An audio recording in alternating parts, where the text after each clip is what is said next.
네, 오늘은 마음의 천국이 이루어지는 비결에 대해서 우리 함께 말씀을 나누겠습니다. 마태복음 13장을 보면 그 시에 관한 비유가 나오는데요.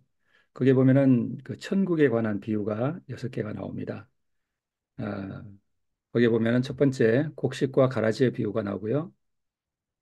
음, 두 번째는 순서대로 이렇게 보면 두 번째는 예수님께서 겨자씨의 비유에 대해서 말씀하셨고 또 누룩의 비유에 대해서 말씀하셨고, 그다음에 밭에 감추인 보화의 비유, 그다음에 값진 진주의 비유, 그다음에 마지막으로 그물의 비유를 이렇게 말씀하셨습니다.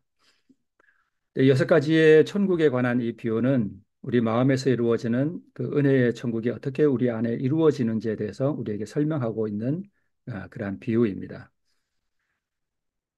이 비유는 내 안에, 즉 죄인의 마음 속에 어떻게 이 은혜의 천국이 이루어지는가 하는 그것을 우리에게 설명하고 있는 것입니다.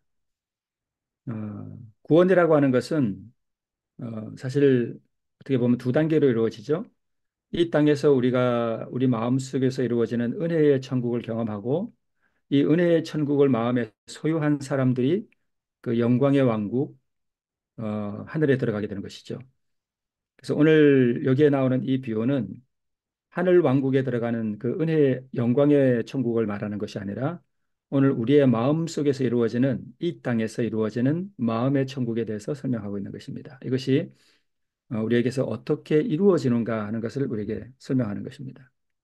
그래서 이 6가지의 비유는 마음의 죄인의 마음에 은혜의 천국이 어떻게 이루어지고 또 그것이 열매를 맺는가 하는 것을 우리에게 설명해 준다고 볼 수 있습니다. 그런데 이 6개의 비유는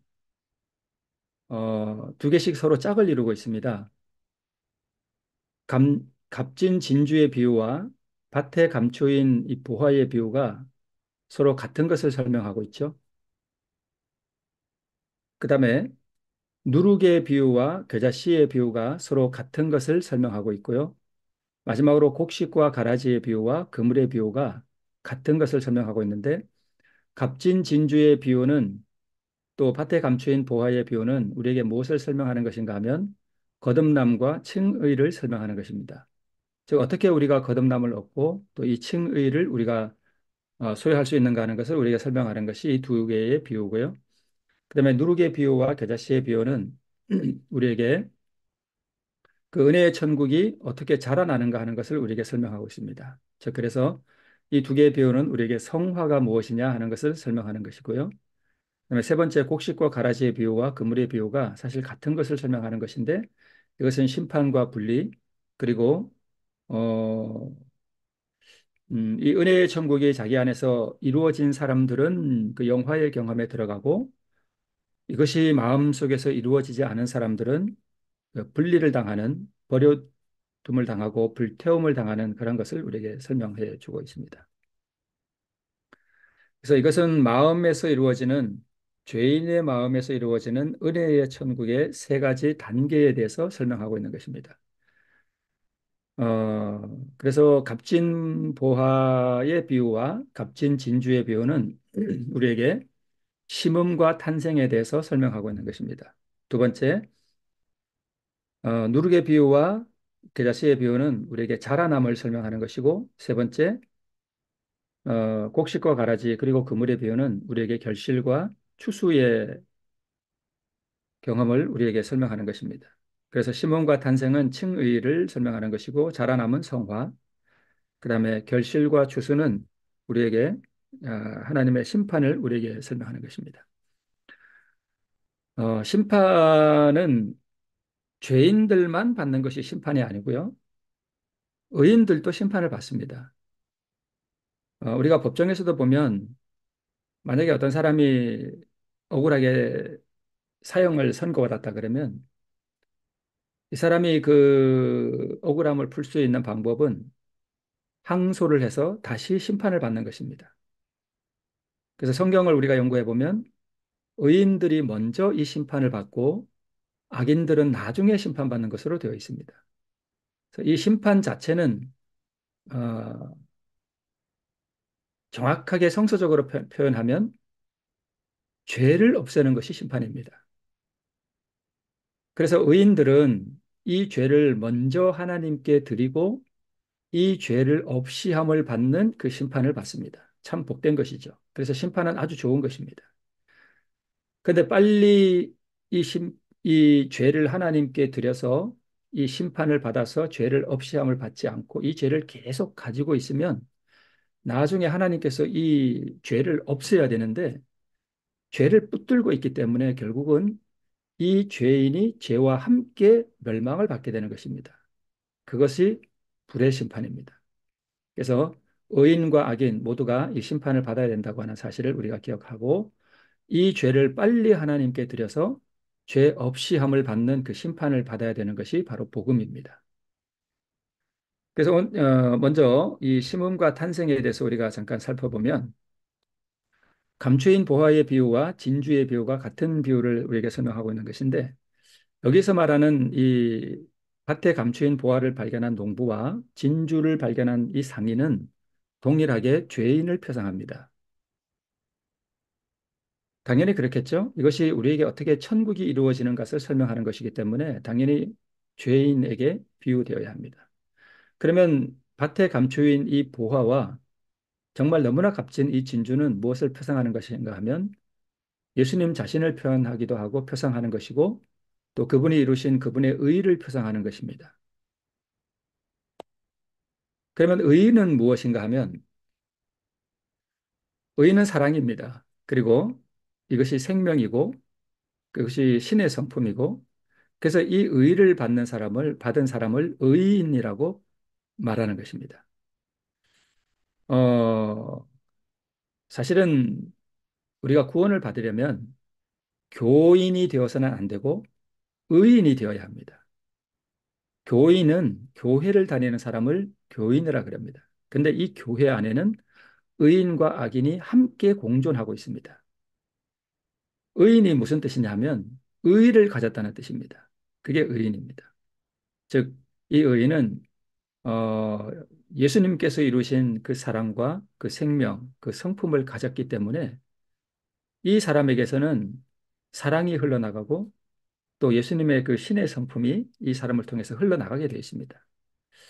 이것이 흘러나가지 않고 내 생애에서는 매일 분노가 나가고 아니면 험담. 우리 교회 안에서도 이렇게 보면 험담하는 분들이 참 많습니다. 남의 허물을 들추어서 이렇게 항상 이렇게 말하고 다니는 사람이 있는데 그런 사람은 절대 의인이라고 할 수 없습니다.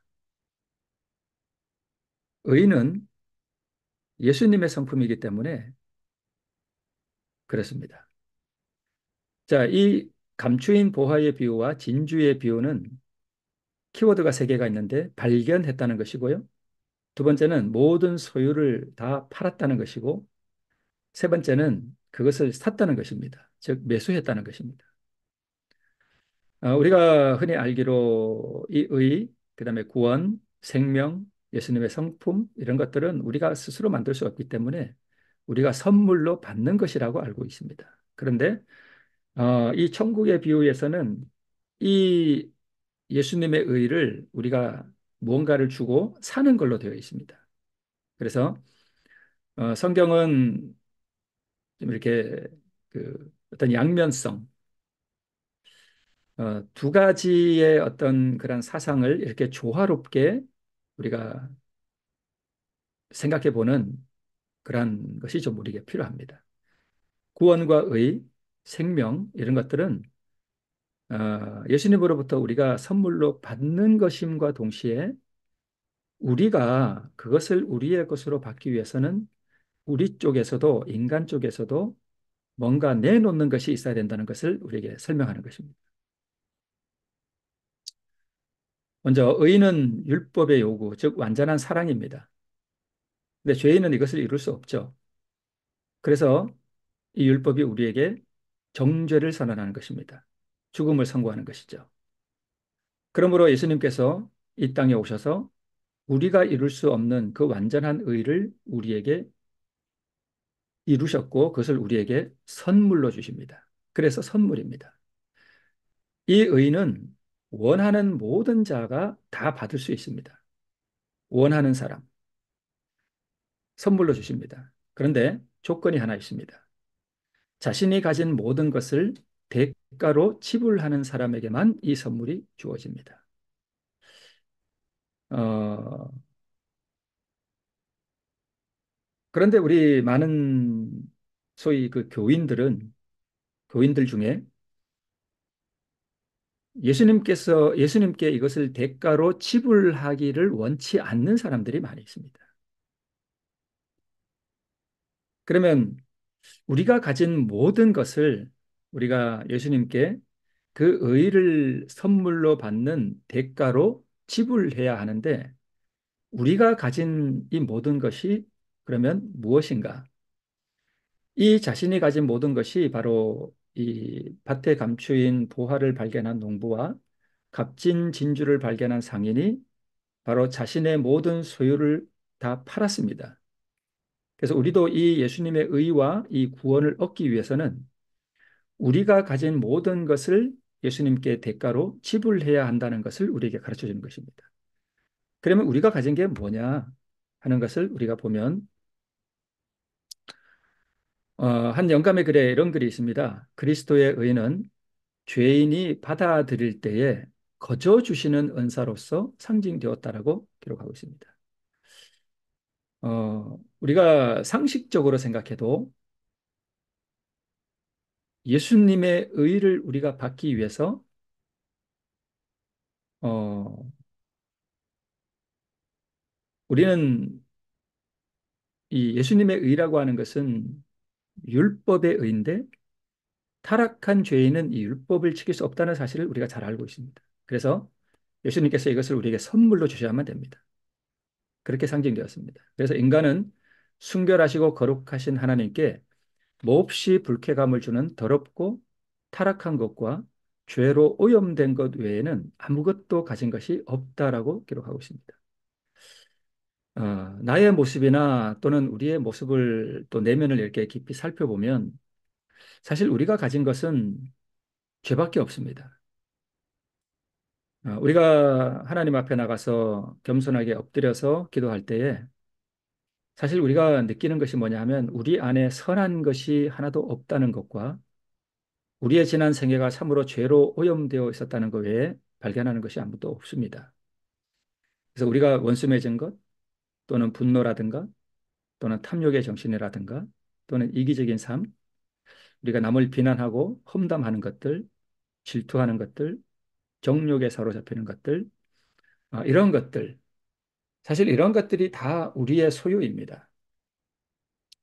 우리가 가진 아파트, 우리가 가진 은행에 남아있는 잔고, 이런 것들은 성경이 말하는 그 구원과 그 의, 생명, 이런 것을 우리가 받는 데 있어서 하나님께 드려야 할 우리의 소유라고 할 수는 없습니다. 우리가 아파트를 하나님께 드리고 의를 얻는 것은 아니잖아요. 그렇죠? 우리가 통장에 남아있는 잔고를 하나님께 다 드린다고 해서 우리가 의를 얻을 수는 없습니다. 하나님께서는 그런 것을 우리에게 원치는 않으십니다. 우리가 가진 집을 하나님께 다 바치고 나면 우리가 어디서 살겠습니까? 하나님께서는 그런 것을 원치 않으십니다. 하나님께서 원하시는 것, 그것은 우리 내면 안에 있는 바로 이런 것입니다. 더럽고 타락한 것과 죄로 오염된 것. 우리는 이런 것들을 하나님께 드리고 의를 받습니다. 이것을 흔히 우리는 우상이라고 이렇게 말하는 것이죠. 자, 세상의 원리는 왜 그런 얘기가 있죠? 세상에 공짜는 없습니다. 이것이 영적 세계에서도 마찬가지입니다. 하나님께서 우리에게 주시는 그 구원은 선물입니다. 양면성이 있습니다. 분명히 선물입니다. 그러나 그 선물을 내 것으로 받기 위해서는 내가 가지고 있는 정말 내가 아끼고 있는 내 안의 우상을 포기하고 그것을 하나님께 드리는 경험이 없이는 우리가 그것을 선물로 얻을 수 없다고 하는 사실을 성경이 말하고 있는 것입니다. 그래서 죄인은 자기 죄를 이 의와 구원에 대한 대가로 지불하고 영원한 생명과 의를 받습니다. 이렇게 우리 죄를 하나님께 드릴 때에 그때에 하나님께서는 이 죄를 십자가에 못 박으실 수가 있습니다. 바로 이것을 우리는 죄의 대가로 지불하는 것이죠. 그래서 밭에 감추인 보화를 발견한 상인과 값진 진주를 발견한 상인이 자기의 모든 소유를 이 밭 주인과 그 값진 진주의 주인에게 자기의 모든 소유를 팔았다고 하는 의미는 바로 이것입니다. 밭의 주인, 값진 진주의 주인, 그 주인이 누군가 하면 바로 그리스도이십니다. 그리스도는 값진 보화 그 자체가 되시면서 동시에 밭 주인도 되시고 예수님은 값진 진주가 되시면서 동시에 그 진주의 주인이 되시기도 합니다. 그 주인에게 우리는 우리가 가진 모든 소유를 파는 것입니다. 이것이 신령한 반석 위에 떨어져 내가 깨어지는 경험이죠. 나의 마음의 모든 우상을 포기하는 것. 부자 법관은 이 반석 위에 떨어져 깨어지도록 요구하시는 예수님에게 노라고 대답한 것이고 아브라함은 그것에 대해서 예스라고 대답한 것입니다. 이것이 나의 십자가입니다. 부자 법관은 자기 십자가를 지기를 거절했고 아브라함은 친히 자기 십자가를 졌습니다. 나의 가장 사랑하는 것을 바치는 십자가입니다. 내 죄를 가져가시도록 허락해 드리는 것이 바로 십자가입니다. 이것이 결코 쉽지는 않습니다. 자, 여기 수술 동의서가 있는데요. 저는 수술을 받아보지 않아서 여기 수술 동의서에 사인을 해본 적은 없습니다. 이 수술 동의서는 어, 죄는 마치 우리의 몸속에 우리의 생명을 갉아먹는 암과도 같습니다. 그래서 이것을 우리가 주님께 바치는데 이 죄를 바치는 것을 우리는 선택하는 능력이라고 합니다. 그런데 이 죄의 세력보다 내가 내 죄를 하나님께 드리고자 하는 이 의지보다 죄의 세력이 더 강합니다. 그래서 우리는 우리 스스로 죄를 하나님께 드릴 수 있는 능력이 사실은 없다고 볼 수 있습니다. 그 사실은 우리가 수술을 하는 사람이 자기 스스로 자기 몸속을 열어서 자기 몸 안에 있는 그 암덩어리를 꺼낼 수는 없습니다. 그것은 의사가 하는 일입니다. 그래서 우리는 우리 안에 있는 죄를 예수님이 가져가시도록 사실은 허락해 드리는 것입니다. 여기서 말하는 이 죄는 만약에 병든 심장, 병든 마음, 우리가 심장이 고장나서 우리가 이제 죽음의 선고를 받았다 그러면 우리가 이 환자가 내 심장을 수술하도록 거기에 사인을 해주는 것이 우리 세상적인 어떤 그런 원리입니다. 하나님은 내가 원치 않는데 내 안에 오셔서 내 그분 마음대로 내가 동의하지도 않았는데 내 죄를 가져가시지는 않습니다. 마찬가지로 병원에서도 의사가 내가 동의해 주지 않는데 어, 강제로 나를 수술해 주지는 않습니다. 물론 응급 상황에서 본인이 동의할 수 없을 때는 응급 수술도 하기도 하고 또는 보호자의 동의를 받습니다. 이것이 영적인 원리에 있어서도 마찬가지입니다. 그래서 환자는 나, 즉 죄인이고 여기 주치의가라고 왼쪽에 예, 도장을 하도록 되어 있는데 이 주치의가 바로 성령이세요. 그리고 내 고장난 심장을 대신해 주기 위해서 심장을 제공해 주신 분은 예수 그리스도이십니다. 심장을 제공하면 제공자는 죽죠.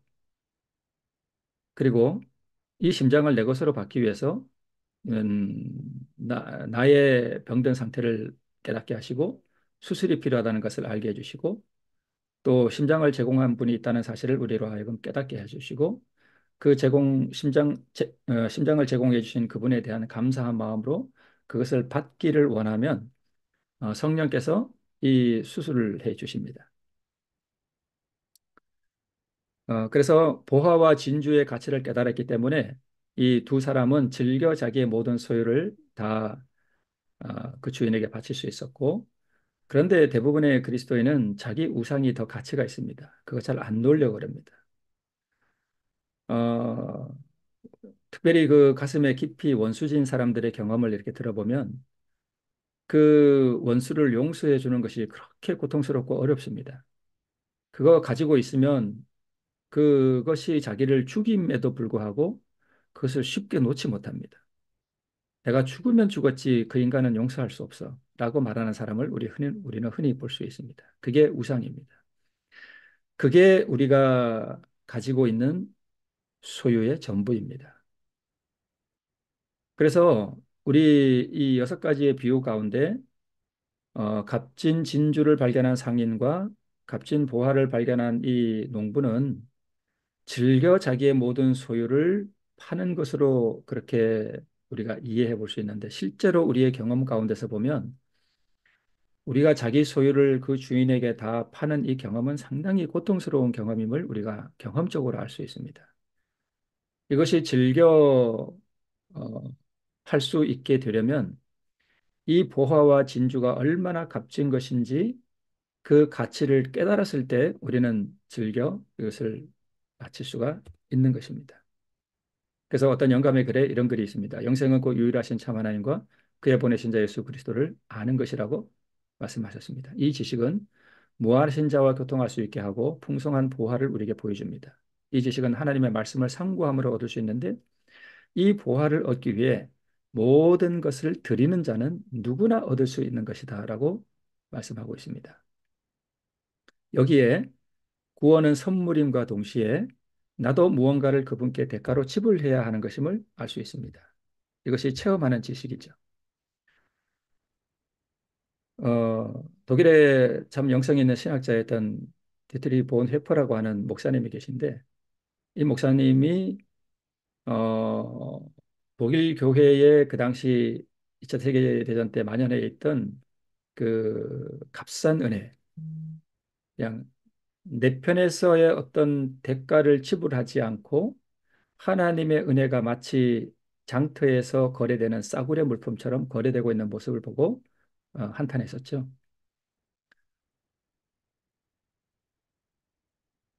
이 본회포 목사님의 이 신학,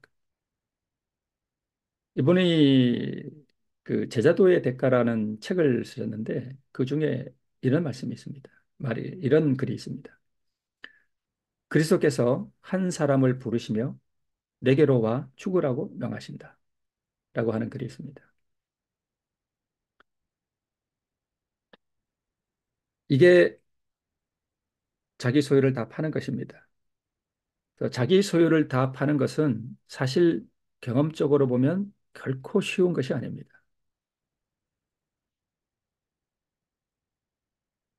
예수님은 그 생애가 탄생으로 시작했고 십자가 죽음으로 마쳐집니다.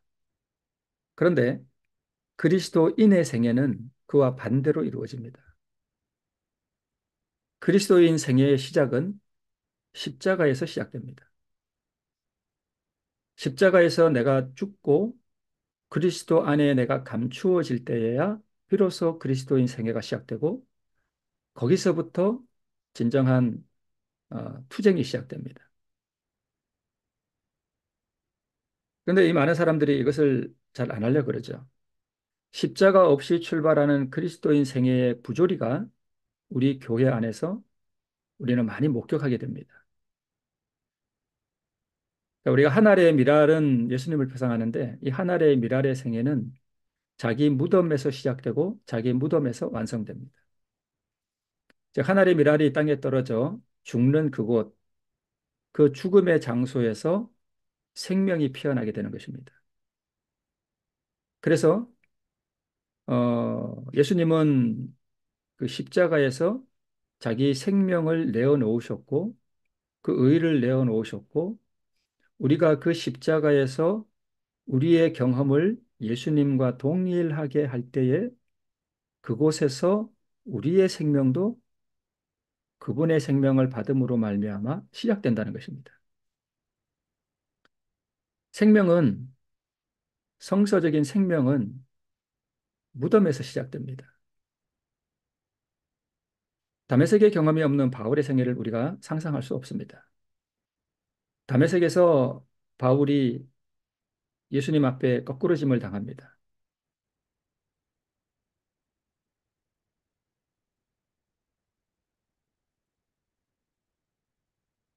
1945년 4월 달에 이 본 회포 목사님이 교수용으로 처형되는데요. 어, 히틀러에 대한 오래된 음모와 연결되었다는 혐의로 그의 처형이 명령되었고, 수용소가 해방되기 참 안타깝게 불과 2주 전에 1945년 4월 9일 날 교수형에 처해졌습니다. 그가 처형 직전에 남긴 마지막 말이 이것입니다. 이것이 마지막이다. 그러나 나에게는 생명의 시작이다. 였습니다. 이것이 본회포의 유언이었습니다. 그가 교수형에 처해지는 그 마지막 죽음의 장소, 거기서 그는 자기 생명이 시작된다라고 말했습니다. 사실 값진 진주의 비유와 이 밭에 감추인 보화는 그렇게 간단하거나 그렇게 우리가 함부로 대할 수 있는 그런 것이 아니고, 그것은 상당히 엄숙한 것이고, 그것은 어, 말로 표현할 수 없을 정도로 어, 오늘 여기 나와 있는 본 회포 목사님의 이 유언과도 같이 어, 우리가 심사숙고하고 묵상해 보아야 할 깊은 주제가 그 안에 있는 것입니다. 우리의 생명이 어디서 시작되는가? 뭐 이런 말씀을 하는 저 자신이 예수님은커녕 본 회포 목사님의 이름을 올리는 것조차 사실은 부끄럽습니다. 그러나 오늘 우리가 그렇다고 해서 이런 것을 우리가 언급 안 할 수는 없습니다.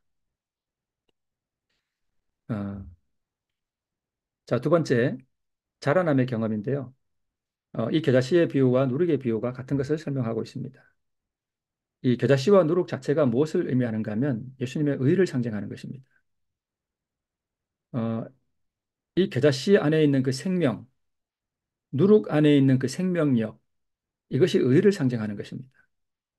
그래서 이 십자가로부터 나의 모든 소유를 주님 앞에 드리는 이 경험, 그래서 예수님의 그 생명을 우리가 받는 그 생명이 우리 안에 들어오는, 즉 누룩이 우리 안에 들어오는, 의가 우리 마음속에 임재하는 이 겨자씨의 생명력이 우리 안에 임재하는 이러한 경험 속에서 우리가 이것을 날마다 받음으로 말미암아 우리가 이것이 자라나는 것입니다. 의는 사랑이며 생명입니다. 그래서 헌신한 자의 심령에서 자라는 의의 능력을 우리에게 설명하는 것입니다. 이 두 비유의 키워드는 확장이고 자라남입니다. 같은 것을 우리에게 설명하는 것입니다. 네. 이것이 성화를 우리에게 설명하는 것이죠. 사실 무엇이 자라나는가 하면 죄의식이 자라납니다. 나는 사도 중에 지극히 작은 자였고 모든 성도 중에 지극히 작은 자보다 더 작은 나. 나는 날마다 죽노라. 내가 죄인 중에 계수니라. 사실 이 성화의 경험은 내가 의로워진다는 것을 인식한다기보다는 내가 하나님 앞에 더욱 죄인 되어감을 느끼는 것이 바로 성화입니다. 죄책감에 시달린다는 뜻이 아니라 하나님 앞에 나의 죄인 되었음을 더욱 깊이 고백하게 되고 이 죄인을 구원해 주신 하나님에 대한 그 은혜의 그 충만함이 더욱 자라나는 경험이 바로 성화의 경험, 바로 이 두 가지 비유가 우리에게 설명하는 것입니다. 은혜와 의가 자라나는 경험이죠.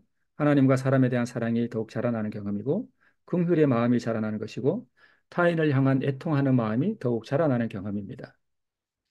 자, 왜 타인을 향해서 이 수근수근하는 사람은 의인이 아닌가 하면 그 안에는 하나님의 영이 거하지 않기 때문입니다. 우리가 다니엘 9장에 보면 다니엘이 기도 가운데 그는 타인을 향한 애통, 자기 민족을 향한 그 애통하는 마음으로 기도하는 모습을 볼 수 있습니다. 그것이 바로 이 두 비유가 설명하는 것입니다. 세 번째는 만족과 갈망의 자라남입니다. 이 자라난다는 경험은 뭐냐 하면 그리스도의 그 순결함과 그 거룩하심의 인격을 향한 갈망이 자기 가슴 속에서 더욱 커지는 경험이고요. 그리고 예수님의 그 의에 대한 갈망이 더욱 커지는 것이고, 그리고 예수님께서 베푸신 그 사랑에 대한 만족을 느끼면서도 그것에 대한 더욱 깊은 갈망이 일어나는 것이 바로 이 두 비유가 우리에게 설명하는 것입니다. 아까 우리 제자도의 대가, 음, 거기서 본회포가 한 말입니다. 그리스도께서 한 사람을 부르시며 내게로 와서 죽으라고 명하신다. 자신을 위해서가 아니다. 예수 그리스도의 이름으로 다른 이들을 섬기고 돕기 위해서이다. 예수님의 제자들은 이런 식으로 자유롭게 다른 사람을 섬긴다. 이러한 섬김은 십자가에 달려 돌아가셨다가 부활하신 구주께 속한 모습이라고 설명하고 있습니다. 이것이 어, 자라남의 비유이죠. 이제 마지막으로 이 알곡과 가라지의 비유와 그물의 비유는 결실과 추수의 비유를 우리에게 설명하는 것인데 이것은 사실 우리에게 음, 사실 첫째와 둘째가 더 중요한 것이라고 볼 수 있겠죠. 알곡과 좋은 물고기는 의인을 설명하는 것이고 무슨 열매를 맺는가 하면 예수님의 품성과 그분의 의가 내 안에서 열매를 맺는 것입니다. 이 열매는 나의 성품이 아니라 그리스도의 성품이죠. 그래서 재림이라고 하는 것은 우리 안에 형상된 그분 자신의 형상을 찾으러 오는 것이라고 우리가 말씀을 드릴 수 있습니다. 이 키워드는 심판, 분리, 그리고 운명의 결정임을 우리가 알 수 있습니다. 가장 중요한 것은 사실 첫 번째라고 볼 수 있습니다. 그것이 시작되고 또 두 번째 경험을 통해서 그것이 계속 자라나는 경험 가운데서 우리는 마지막 결실과 추수를 우리가 경험하게 되는 것입니다. 이것이 우리에게 은혜의 천국이 우리 안에 이루어지는 이 세 가지, 이 두 개로 묶어진 이 세 가지의 비유가 우리에게 설명하는 것입니다. 오늘 하루도 내가 가진 모든 소유, 이것을 주님 앞에 바치고 또 주님께 드리고 내가 주님과 함께 죽음으로 말미암아 그곳에서 그 그리스도의 의의 생명이 시작되는 귀한 하루가 되기를 바라면서 오늘 말씀을 마치겠습니다. 기도하고 마치겠습니다. 하나님 아버지, 오늘 우리에게 이 비유를 말씀해 주심을 감사를 드립니다. 우리 그리스도인 생애가 우리의 무덤에서 시작된다는 사실을 우리 다시 한번 깨닫고 오늘 또 주님과 함께 나는 사라지고 주님이 내 안에 다시 사시는 이 부활의 경험을 오늘도 경험할 수 있도록 우리를 인도해 주시옵소서. 예수님의 이름으로 기도합니다.